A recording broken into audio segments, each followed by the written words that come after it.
Family-owned Gig Harbor Brewing has been making delicious, easy-drinking beers since 2015.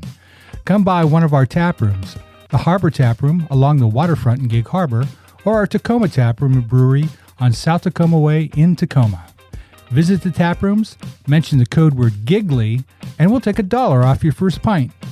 For the most up-to-date taproom info, please Google Gig Harbor Brewing or find us on Facebook and Instagram.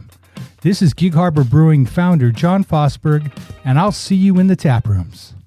I remember that time when we had our last fight. Words were said out of line.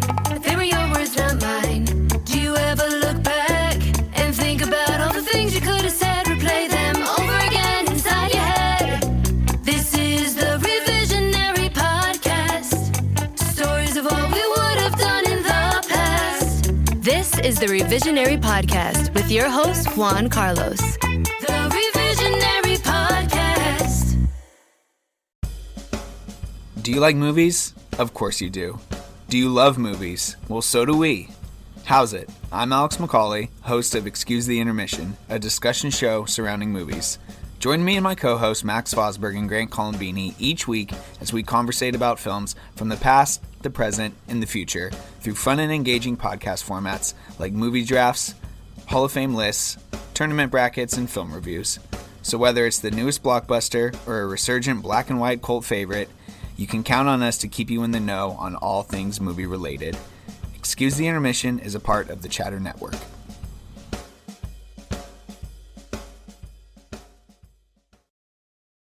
This is the Revisionary Podcast. Stories of Hello, and welcome to another episode of the Revisionary Podcast. And as always, I'm your host, Juan Carlos. So, first and foremost, I want to say welcome to February. I think it's exciting that it's here. February is one of my favorite months. That's a lie, actually. I don't know why I told you all that. But there are a lot of fun stuff that happens in February. Like, for example, there's Black History Month. Also, there's Dominican Independence Day towards the end of the month. So, February has always been cool. A lot of cool people I know have a good February birthday. So that's really exciting. But for me, what really excites me about the month of February is that it is the shortest month of the year. And it means that we're that much closer to spring, which is my favorite season. So I'm kind of excited that, winter's almost over. We've almost made it.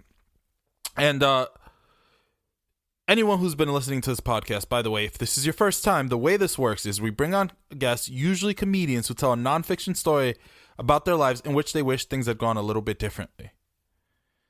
Now, if anyone who has listened to me has known that I try to do a good job of bringing in people from all over the country, and I feel like lately I've been having a lot of comedians from New York or Washington, but we're gonna change it up today. Today we're actually going down to Utah, the great state of Utah, home of the Utah Jazz, and I'm sure there's other things in Utah. Right? I can't think of it right now, but I'm sure there are other things. You know what? I know. They have great skiing. Also, it is the most ironically placed state ever because, Utah, super, religious, within a few hours of Las Vegas, literally called Sin City. So there you go. Those are your connections. And we actually have Oz Morris joining us. So a little bit about Oz. I actually met him through the internet. We've never met in person, but I do look forward to doing that someday. And, we're in a group together, so that's kind of how I met him. So I'm excited to sit down with him and see how this goes.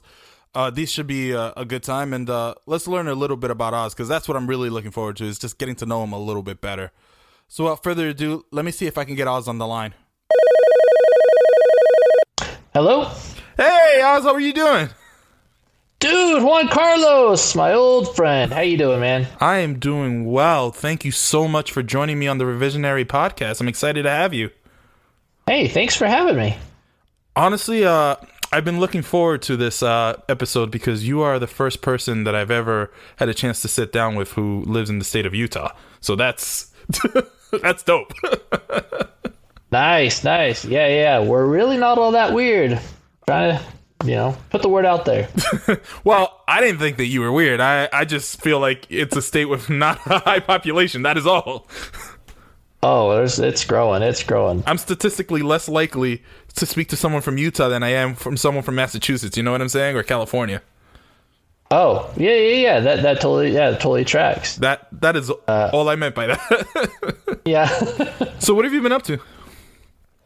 Oh man, I just right now. I mean, I'm just still doing stand-up comedy, and then I have a sketch group that I do sketch comedy by night. We're called the Darned Sketch, Comedy, and we're doing a live show, and so that'll be fun. And then we'll probably start filming some new sketches and publishing them out on YouTube. We'll probably may start to get into this TikTok thing. Apparently, that's the next big thing. I don't know. Yeah, no, I've seen that. I've actually watched a few of your sketches. What was it? Yeah, I watched the funeral one. Yeah, that was my effort to write the darkest sketch I could think of about a guy hitting on women at his wife's funeral.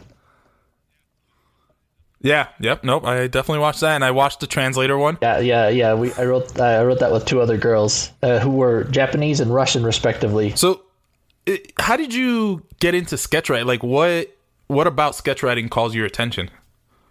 It's fascinating to be able to kind of be an architect of a funny situation or something like that, or take something from real life and then put it together in a little sketch, and then of course have it just be something hilarious.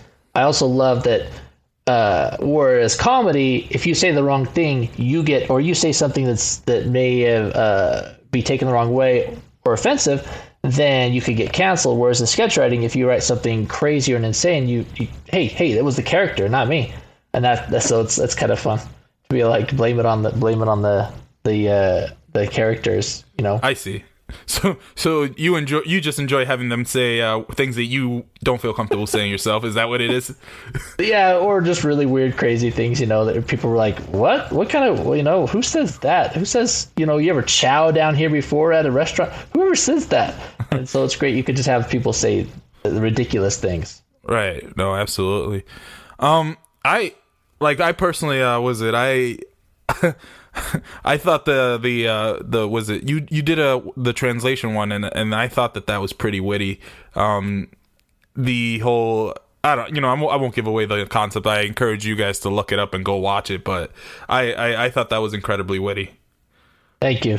Yeah, it was a lot of fun because I was like, hey, I can, what can you do with a pandemic and you can't be in person?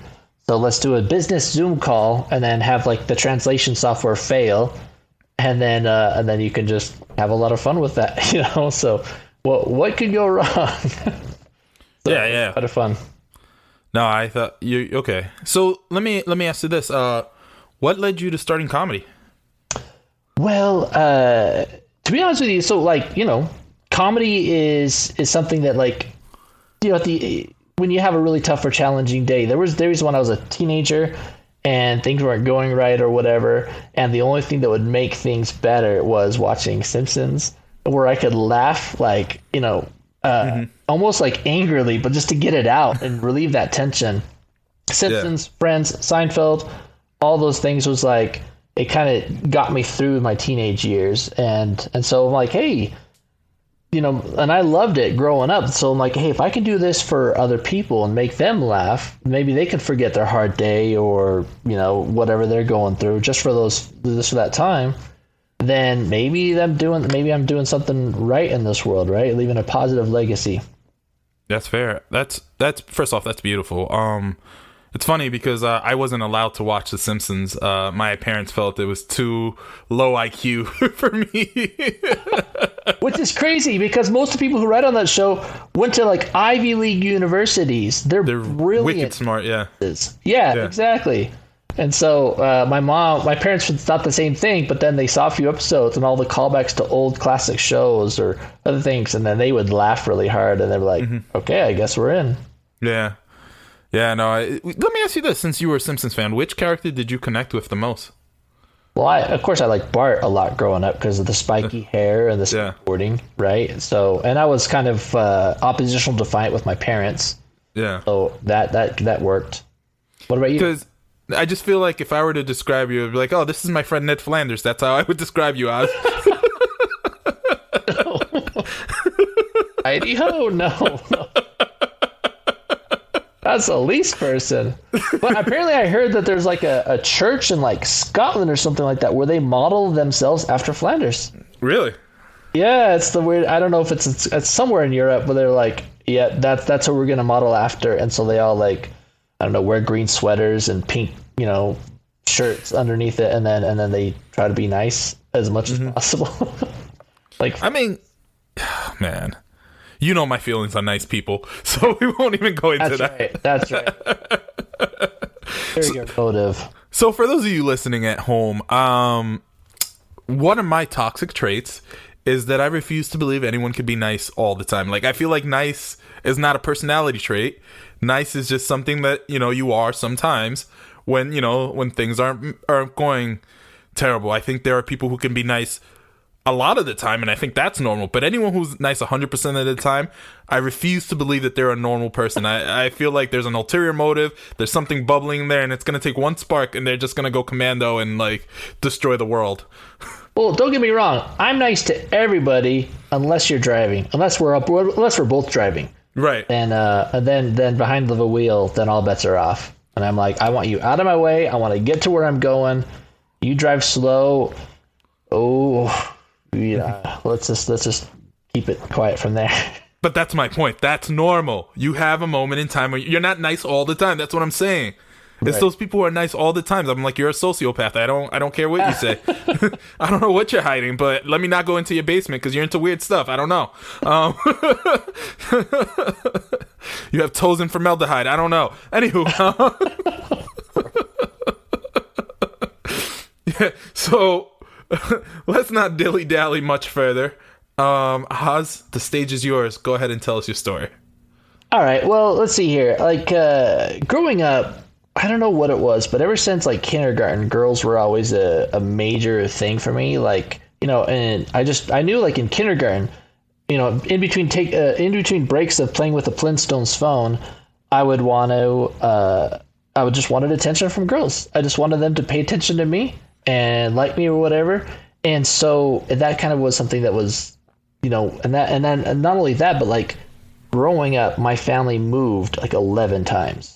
Right? During my 8th grade year alone, we moved 3 times. So that means I went to 3 different schools, had to make friends with, 3 different sets of kids or whatever. Now, like, we landed in, like, the last place, so when we moved 3 times, we landed in Concord, California, like the Bay Area. And so that's where I finished my 8th grade year. And it's the 8th grade year that I got to this new school, and then I got a crush on this girl that was really, really pretty, and I was just like, I don't know what it was that it was just so, just such a huge crush for me that it came down to like, we had this assessment test to take. Okay, this is the test that you're going to take to know how what placement what classes you're going to take in high school. And at the time, I wasn't paying attention. I was kind of distracted, obviously, with said girl, that I just completely just screwed the test. I just kind of just wrote whatever, and not really thinking it was a big deal.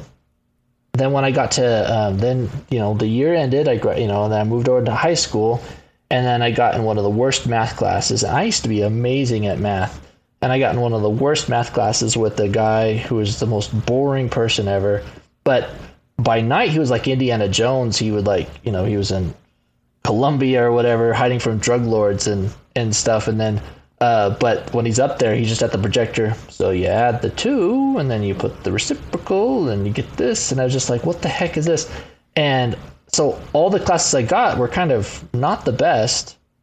And I got really, really frustrated. So I went to the guidance counselor, and they helped me change to a different math class, to one lady who had a voice that could cut through glass and through my eardrum. So she's like, would you add the 2, and you gotta click this and this, and I couldn't do it. I couldn't.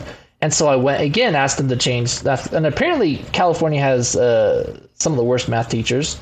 I didn't know this at the time, but So I got transferred from there to a place called Resource Math, which is for people even lower intelligence. So all my classmates, like, and it's so sorry. I got to this class and it was like stuff way below my skill level, and I was really kind of frustrated. And all of my friends were talking about college and what they were going to do, and then how they were planning to, like, get their grades going. And the entire time for me, I honestly, every single movie, TV show, like, with all the moving we did growing up, we watched a lot of movies and TV shows. And as a result, like, I thought high school was going to be like that, like where you're at the locker and the cute girl walks by and you match eye contact and it's all in slow motion. Right. And so it wasn't. It's like, no, you're in high school. You gotta get the good grades. So then where you can kind of get to, and you got to try to do a lot of activities, and so you can go to college.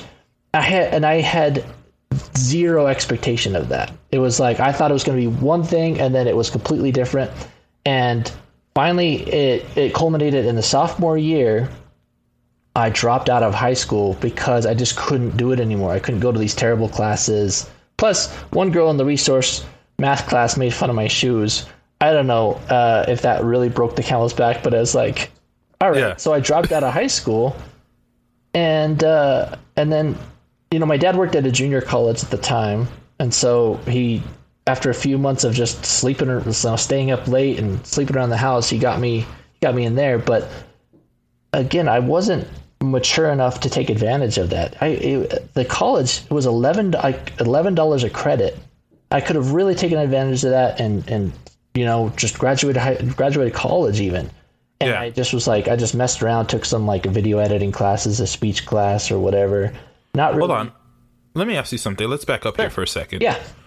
So walk me through the process of you dropping out of school. So did you just wake up one morning and tell your parents that you were going to drop out? And how did they react? Like, how did that go? My dad said, come on, let's go. And I just put my foot down. I was like, no, I'm not going. I'm not going anymore. And both my older brother and older sister had already dropped out by this point.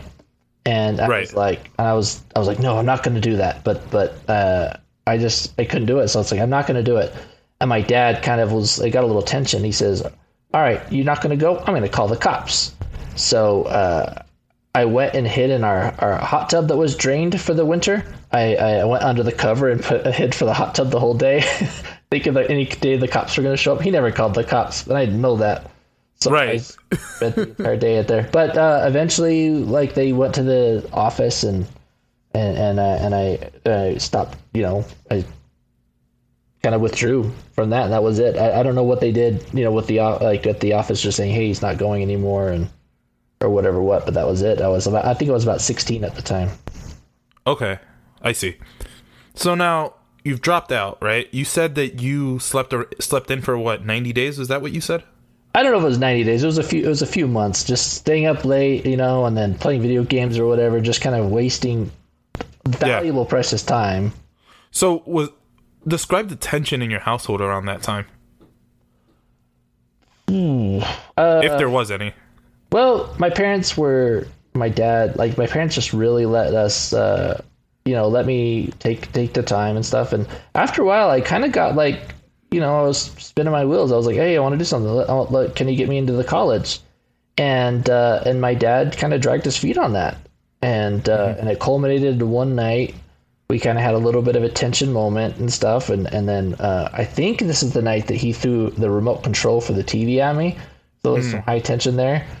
And then how conflict in my family worked was we would yell at each other, and then afterwards, once we calmed down, then we like hug and make up and be like, you're the best ever or whatever. Well, actually, my dad would, sure, but we would just be like talk and listen to each other. So after that night, and I remember I was on the trampoline in my backyard at night, and he said, and he was listening to me at this point after the whole yelling and throwing things.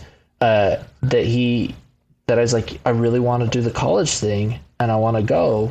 And so it was within the next day or so that I was at the college, going and, taking some classes. Okay, so now you're at the college. You said that you don't feel like you took advantage of valuable time and you were taking video editing classes. Okay, so take me from there. Yeah, so I took it's like a video editing class. And I learned how to. We rented The Matrix when that finally came out on video, and I was able to make a copy of that to a blank VHS, and that was my proud accomplishment from that video editing class. And then I was like the hot commodity on the market because I had copy of The Matrix, and people were trying to get to it, because this is the time when Blockbuster, was in demand. Nobody could get a copy. And sure. So, in fact, that one girl that I had a crush on, at one point, I almost was able to get her and her sister over to my house to watch The Matrix. I just didn't have my driver's license at the time, and my dad wouldn't let me borrow the car to pick them up to go, so sure, didn't do anything. Sorry. So back to the college. Right. I took a video editing class, a speech class, and I think I was scared that the classes would be a lot more difficult than they were. I did try taking an electronics class because I wanted to be an inventor at one point, right? So I took an electronics class because I wanted to maybe go to UC Berkeley and make robots or something. And but it was like 8, so it was like 4 credits, and it was like every Saturday for 4 hours, and pretty much you're just learning about resistors and capacitors and how many ohms there are depending on the colors, and it was just, and I don't know, and I ended up dropping that class because I just thought it was too boring and difficult at the same time. So right, yeah, and then I did that for about, from the end of my sophomore year, what would be my sophomore year of high school, and then all throughout my junior year, and then for what would be my senior year, I felt like it just wasn't enough. It wasn't doing anything, and so I got my dad helped me to go back to high school for my senior year. The caveat though was because I had lost so many credits that I wasn't going to graduate. So it was almost kind of pointless to do it. Right. But I remember like being in church the next day after most of my friends we all go to the same church. And so being in church the next day after the night of junior prom that I wasn't invited to, and everyone was talking about the great time they had and how amazing it was. And it was the greatest night of their life. And I was just, at that night, when they were all gone, I had been home, like just playing video games by myself or whatever. And I was just like, I don't want to have that happen again. So I went back to high school for senior year to not have that experience again. And so what ended up happening was, it was just, I did do some visiting terms at a college in Utah called BYU. And that kind of like, I was like, man, and it made me regret so much that if I would have just, if I would have just stayed in, I could have been a fully admitted student into a college, right? And so, right, the education from there. So, that one thing was a chain reaction. That one test in 8th grade was a chain reaction that caused me to not only, to this day, I still don't have a 4-year college degree, and I didn't have the whole like regular college experience that most people did. Thankfully, I mean, I did learn how to do computers and fix computers, and with that's one thing that, by the grace of God, really, it's like because they look sometimes more about more experience than schooling. And so when I got my first job after I got married, I got my first job, my first tech support job, like 5 months later, and then that just went from job to job to from better job to better job. And now 10, 15 years later, been in the IT industry for 15 years, thankfully for that, rather than being at a low level job.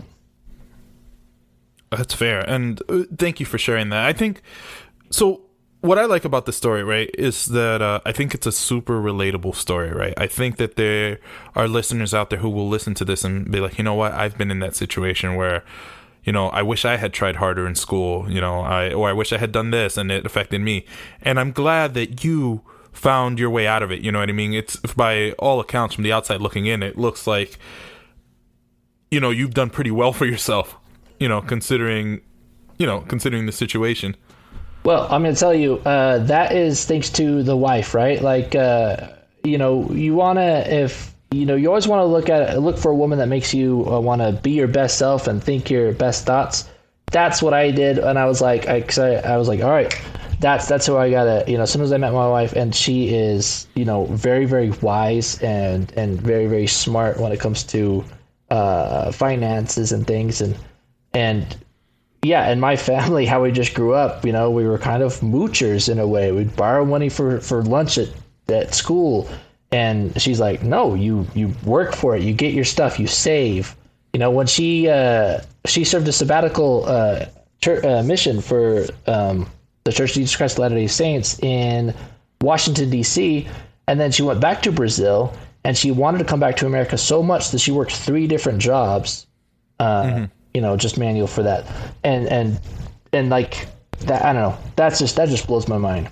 But sorry, the one thing that I want, a message that's challenging about life is that, when you're at a huge crossroads in your life, sometimes you're just not equipped, or you have the knowledge that, hey, this is a huge point in your life that if you don't make this, if you don't do right or whatever, it's like, then you look back and you're like, oh my gosh, I didn't know how big of that deal that really was at the time. Sure. And that's what it is. It's like sometimes we're just not mature or emotionally like ready for it. You're staring down the barrel of greatness or whatever, but it's like this huge major, I don't want to repeat myself, but crossroads but it's like, hey, you haven't been prepared for it. And that's the challenge. Let me ask you this. Today, do you have a high school diploma? I got my GED after my LDS sabbatical mission. So yeah. I don't have a high school diploma, but GED. I mean, no, that's fine. You have a high school diploma. And you said you didn't complete 4 years, but do you have an associate's as well? I do have an associate's. Okay. So you have a college degree too? Yeah, I went to one of those career colleges, that they charge you an arm and a leg and stuff. But yeah, I went to one of those. Okay. I mean, it looks like you have all 4 limbs from this angle, but I digress. Right. All right. So, Oz, go ahead. The stage is yours again. Please retell us your story. All right. So, I think what I would like to, the difference would be in around growing up. While I would like to learn that, like, yes, while girls are a major part of life, that other things are important as well, like your education, paying attention to school, making sure that you get the grades, because that will help determine where you land in life. And so I probably would have watched a little bit of less TV, studied a little bit more, and then when it came time for the placement test, even though I was infatuated with this one girl, I would say, yeah, she's nice and all, but you know what? This is very key and very important. So I would really work hard on that test and work to ace it as best as I can. And so whatever classes I was placed as a result of me trying my hardest, then I would be able to go to those classes. And so then in high school, I would have worked as hard as I could to get the best possible grades, to get my transcripts up, and to keep them as high as possible. I would have tried to join much more extracurricular activities to get in, so I could put on, for college applications. And then I probably would have joined an acting troupe, anything like performance, any music I could have done, and any other, and maybe some leadership stuff. And if I could have taken some AP classes, maybe that might be stretching it. Probably wouldn't. But I would have taken some of those classes, and that way I would have applied, because I had applied to, or I had thought about applying to UC Berkeley because they had a good robotics program. But even in college, you don't know what you're trying to do, and so I would have sent out a few applications to different colleges to see which ones I could get into, and then file that, and whatever ones I get into, then I can kind of go from there. But probably most likely still would try to apply to BYU, but I may have ended up in BYU, Idaho, which is not the best place. But still, that's probably what I would have done, be able to kind of get that college degree to kind of push from there and then have that, at least get that college experience. The caveat, though, is if I would have done those things, I'm curious if I would have ever met my wife.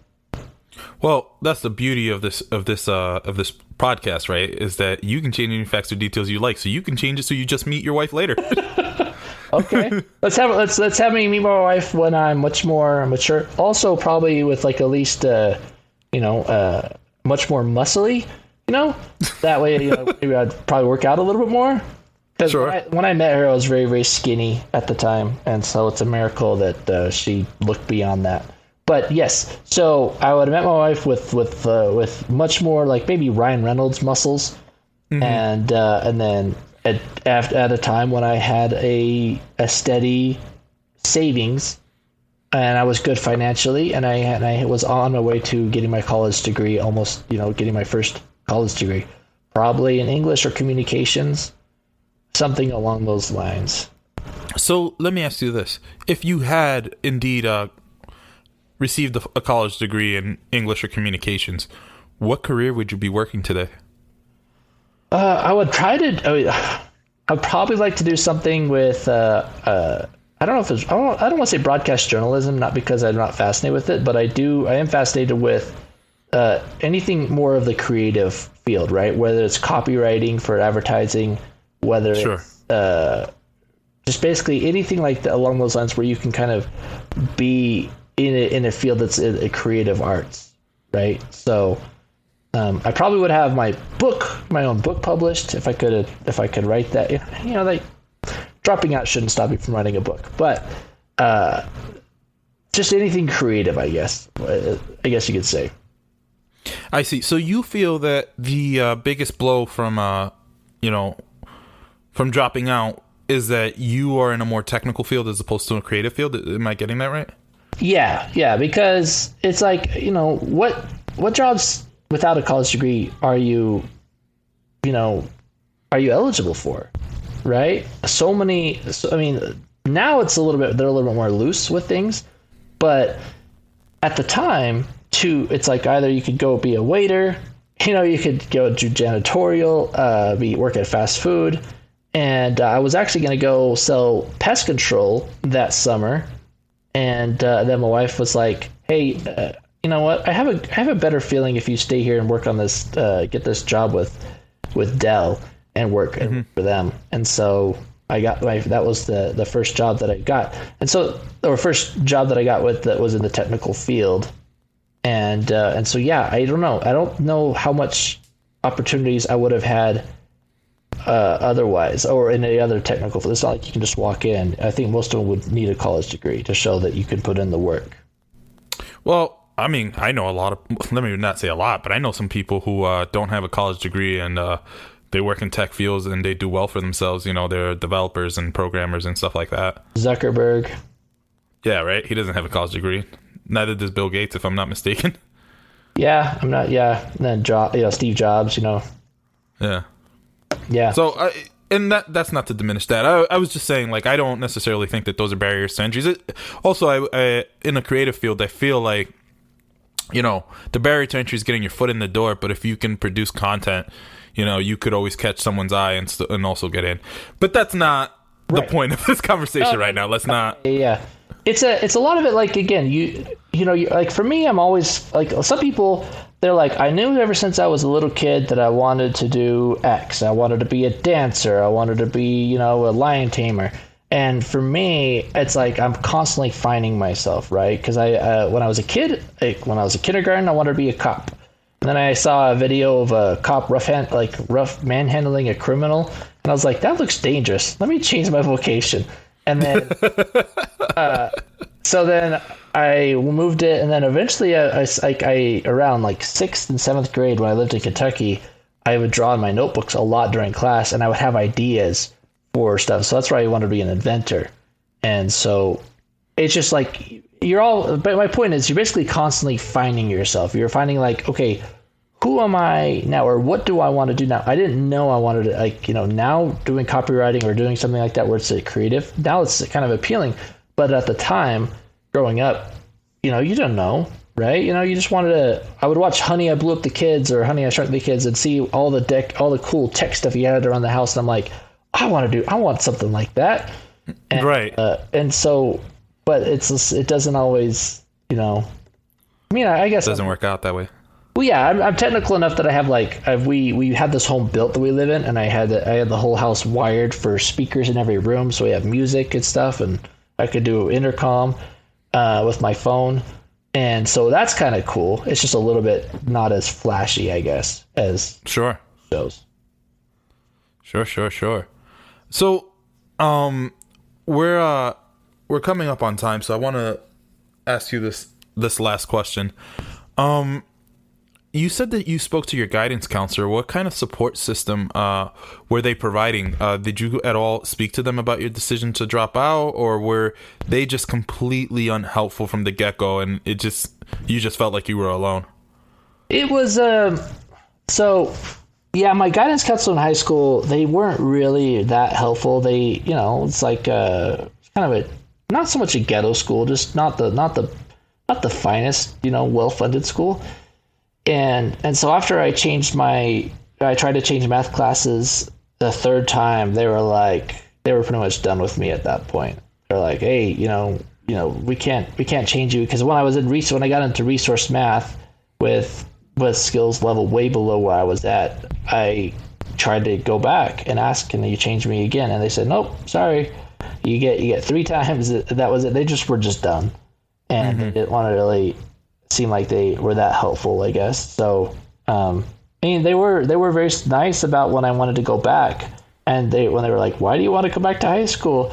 You're not going to graduate. You're not going to get the credits." And my dad was very good at dressing it up to sound really formal. Like, well, it's going to be really good for the social aspect. It's going to be really helpful. Like how he. So, but they were nice about that, and the classes I had my senior year were okay. It was just mainly about. When I was the decision to leave, they just weren't that supportive. I think that's one thing maybe they could have done differently as well, if they were like, hey, listen, it's important to get your education. We'll try to work with you and see what we can do to get you into a better class. And that was it, Yeah, you just needed someone to believe in you a little bit and push you a little.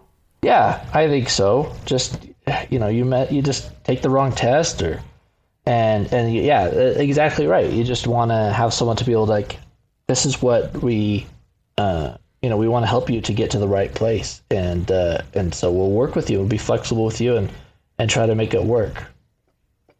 Perfect. So first and foremost, I want to say thank you for joining us on the Revisionary podcast. Thanks for having me. No, it's my pleasure. And but we have a tradition here on the podcast. We have 2 traditions on the podcast before we say goodbye to our guests. The first is we like to highlight a charity or an organization that, it means something to our guests. Do you have one for us? Well, you talk about comedy, right? When you asked me this question before, it's like there's one I found that's called Laughter Heals, and it's a pretty cool charity that's like they try to heal, trying to heal the world through laughter, and that's a important aspect of me, right? Like, I think so much of the world is so freaking serious or hell-bent on hating each other, or no, you're stupid, and if we could just, laughter brings people together. When everyone laughs for that moment, everyone is the same, and it breaks through regardless of race, religion, creed, sex, or whatever. Everyone's the same, and that's one thing that's powerful of laughter. So Laughter Heals is, well said. Is pretty good. It's called there's a website called laughterheals.com. Well said. Very well said. The second tradition that we have on this podcast is we like to ask our guests to share a quick childhood story that puts a smile on their face. Oh. The first one that comes to mind. First one comes to mind. Let's see here. Let's see. Okay. So when I was in preschool, do you remember? Okay, back in there. So I grew up in the 80s, and so they had these little wrestling they're called like wrestle buddies, right? And you stick your thumb up the back of these little wrestle buddies, and then you try to put them in the ring and wrestle it, right? I've seen these. I know what you're talking about. Yeah. So my mom was there picking me up from this preschool that I was with. And she's talking to like one of the formal adults or something like that, like, okay, yeah, we'll pay this and this. And I tapped my mom on the shoulder and I pointed to the hole in the back of the restaurant. I'm like, Mom, that's where their big poops come out of. Yeah. And of course, my mom just goes, shh, and that's it. That's what we got. I like that. That's real innocent. Thank you for sharing that. Yeah. Before I let you go, Oz, do you have any last words for the Revisionaries? No, it's just again, just we don't always know the big decisions that we have before us, but life does have a way of correcting itself. I sound like Jeff Goldblum. Life finds a way, and it does have a way of correcting itself, and I'm grateful to where I landed despite that major error that I made at that tender age of like 13 or 14 at the time, probably 13. And where can we follow you? So I have an Instagram account that I post one joke a day for my comedy, like at Osmorris Comedy, and so it's an exercise to try to post something out there. I'm on Twitter where I post those jokes, but I get more likes on Instagram. So I'll basically take a screenshot of my Twitter joke and put it on Instagram. Mm-hmm. And then I have a YouTube channel. It's called Osmorris Comedy, and so it's on there. And then TikTok Osmorris Comedy as well, but I only have one video so far. Fair enough. I want to say thank you again for joining us on the Revisionary podcast, and I want to wish you a joyful day to the rest of your events. Thanks, Juan Carlos, and likewise to you and yours. The Revisionary Podcast. So, what I really appreciate about this story is that Oz had a little bit of autonomy, It wasn't working out for him. And instead of being forced into something that he may or may not have wanted to do, he had the opportunity to make a decision for himself, which I think is, I think it's kind of cool, and I think it's important to be able to learn, from your own experiences instead of just always being told what to do. And ultimately, he chose to go back to high school. So I'm glad that, he was willing to share the story with us. And I think it's interesting the way it all played out. And as always, I want to say thank you guys for listening. This is the Revisionary.